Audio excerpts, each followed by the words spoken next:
To that point, talk about Ohtani taking over the world. Let's talk about your All-Star experience, because you were on a quest to meet Shohei Ohtani. You love the man. You're a huge fan of everything he does, obviously. Did you get the sense, outside of your own little love for Ohtani, did you get the sense, being boots on the ground in Denver, that everyone was sharing the same sentiment that you had, that like, if there was one guy that has everyone's attention and all eyeballs are on this one person here at the All-Star game, was it Shohei Ohtani?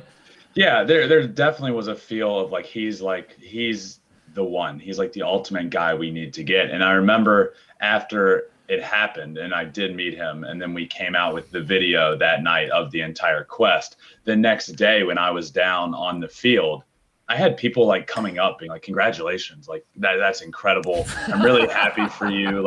How was it? And he is the one person of everybody. And I said it yesterday. I was out on the red carpet before the All-Star game, and I got Tatis, who is the biggest star in baseball. And I ended up talking to Ohtani after, and I was like, I just talked to the coolest guy in the world, and he was the second best interview I got today.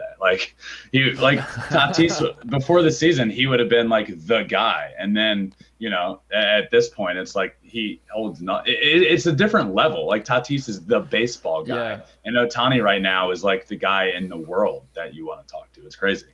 Ben, I have two questions for you. First of all, were you starstruck meeting Ohtani? Because I can see after such a buildup, even if you might not normally have been, after talking about him so much, your tweets are translated into Japanese, for crying out loud, which Mark tried and it didn't go so well, but we'll forgive him.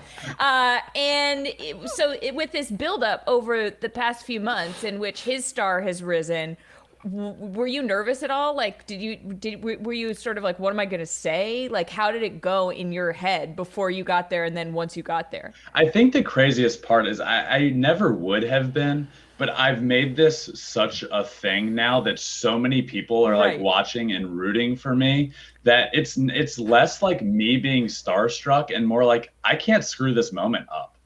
What if I do? I know this is going to be the moment.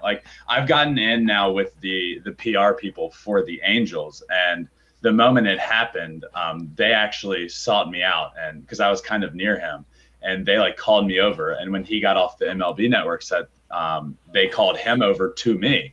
And as I was walking over there, I was like, oh my God, this is it. This is the moment that the quest is ending here. I have to do this right.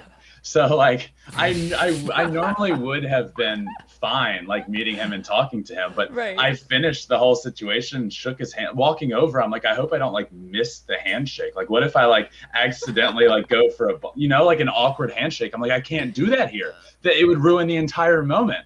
So that was more where the nerves were coming from. Just don't screw this up. Hey pals, thanks for watching the People's Sports Podcast YouTube channel. For more of mine and Mark's very weird rabbit holes, stick around, watch more. You can subscribe, smash that subscribe button. You know you want to. We're going to give you all the weird stuff we possibly can.